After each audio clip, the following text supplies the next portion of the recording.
contribuição de melhoria? O que a caracteriza? Quais fatos geram a obrigação de pagá-la? No que ela se diferencia das outras espécies de tributo? Eu sou Hugo de Brito Machado II e esse é mais um vídeo do quadro Dissecando o CTN. No vídeo de hoje trataremos dos artigos 81 e 82 do Código Tributário Nacional, que tratam da contribuição de melhoria.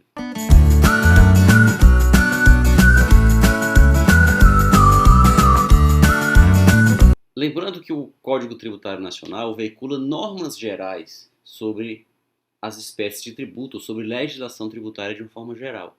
Então, a contribuição de melhoria enquanto espécie de tributo será criada em cada caso pela União, pelo Estado, pelo município ou pelo Distrito Federal, dentro de suas competências, por lei própria. As disposições que constam do Código Tributário Nacional, dos artigos 81 e 82, são disposições referentes a normas gerais que devem ser seguidas pela lei da União, do Estado, enfim, do Distrito Federal, dos municípios, que institui uma contribuição de melhoria. E o que caracteriza essa espécie? Ela se caracteriza, tal como os impostos e a taxa e as taxas, pelo fato que gera a respectiva obrigação. Do mesmo jeito que o imposto é um tributo que se identifica a partir de seu fato gerador, um fato não relacionado a uma atividade estatal, um fato praticado pelo próprio contribuinte, cujo protagonista é o contribuinte, e ao praticá-lo revela a capacidade contributiva, sendo o imposto graduado conforme essa capacidade contributiva, ou essa capacidade econômica para contribuir.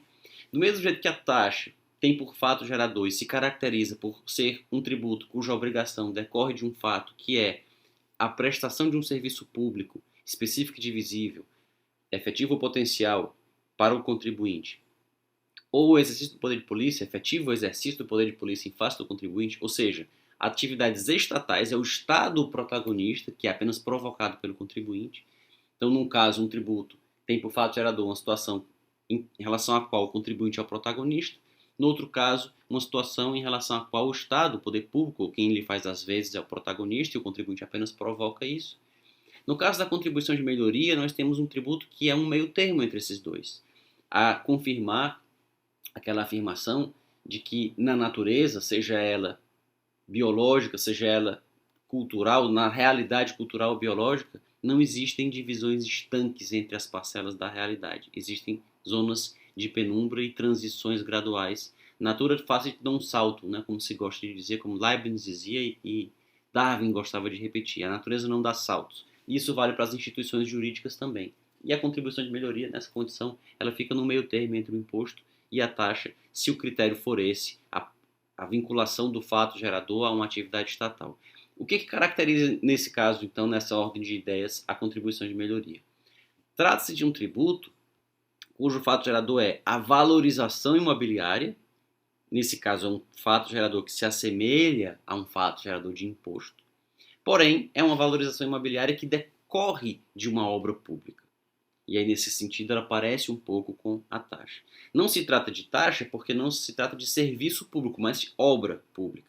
É feita uma obra pública, se constrói uma estrada, se constrói uma ponte, uma avenida, e isso valoriza os imóveis das adjacências.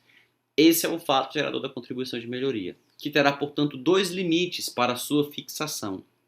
Um limite individual, isso consta expressamente do artigo 81 do CTN, um limite individual, não se pode cobrar de cada contribuinte mais do que a valorização, um valor que supere a valorização imobiliária. Se o imóvel valia 1 milhão, depois da obra passa a valer 1 milhão e 100. Não se pode cobrar mais do que 100, que foi o montante da valorização.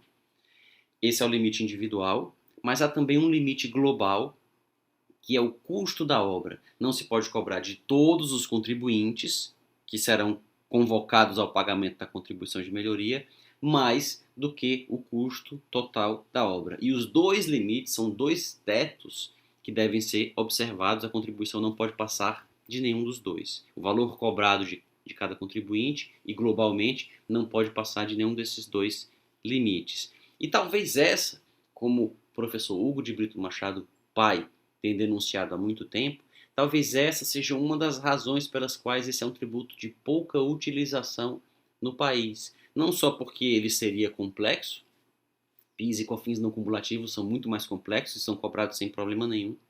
Não só porque ele arrecada pouco, o ITR arrecada pouco e também há legislação e há cobrança de ITR.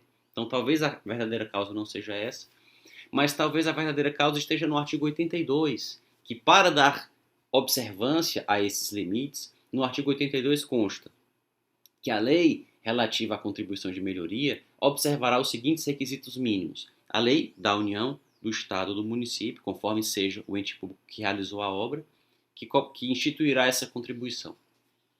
E aí vem os requisitos. A publicação prévia dos seguintes elementos: o memorial descritivo do projeto, o orçamento do custo da obra, e aí, em seguida, há mais alíneas, mais disposições, mas em seguida há o inciso 2 que estabelece: também é preciso que a lei fixe um prazo não inferior a 30 dias para impugnação pelos interessados de qualquer dos elementos referidos no inciso anterior. Ou seja, ao se instituir uma contribuição de melhoria, é preciso que os contribuintes sejam previamente cientificados do valor, do custo da obra, com o orçamento detalhado da obra, e tenham um prazo de 30 dias para impugnar esse valor, porque esse será o valor que funcionará como teto do montante a ser cobrado de todos eles. Então o contribuinte vai saber quanto se está pagando pelo cimento, pelo tijolo, pelo aço, pelo concreto, pelo granito, pelo mármore, enfim, por tudo que se usa naquela obra, e ele terá um prazo de 30 dias para impugnar esses itens. Então pensemos, uma coisa é um cidadão qualquer que passa por uma obra e vê lá uma placa com a indicação do custo total e pensa, esse custo total está muito alto, isso daí deve estar superfaturado, mas ele tem as coisas dele para resolver, a vida dele para cuidar e passa adiante. Outra coisa diferente é esse cidadão receber em casa uma carta com a cientificação desse custo da obra detalhado e um prazo de 30 dias para impugnar qualquer item que não concorde, porque aquele valor servirá de teto para balizar o que será cobrado efetivamente de cada um dos proprietários de imóveis nas adjacências. Isso é transformar diversos contribuintes, diversos cidadãos, em potenciais fiscais de possíveis superfaturamentos nas obras públicas. Talvez, denuncia o professor Hugo de Brito Machado Pai, há muito tempo inscritos a respeito do assunto, essa seja uma das causas pelas quais pouco se cobra contribuição de melhoria no país. É uma espécie tributária de pouca utilização prática. A jurisprudência que se construiu em torno dela é um indicador disso. Ainda sobre a contribuição de melhoria, é importante deixar claro que esses dois artigos do CTN, 81 e 82, de forma conjugada com o que se acha previsto no Decreto-Lei 195 de 67. Esse decreto-lei, que tem status de lei complementar também, trata da contribuição de melhoria, enuncia normas gerais a respeito dela e deve ser visto em conjunto com os artigos do Código Tributário Nacional. Se tiver gostado desse vídeo, não se esqueça de curti-lo, de deixar na caixa de comentários o que gostaria de ver tratado em outros vídeos, de marcar e divulgar o canal com seus amigos e de se inscrever nele para acompanhar os próximos vídeos. Até lá!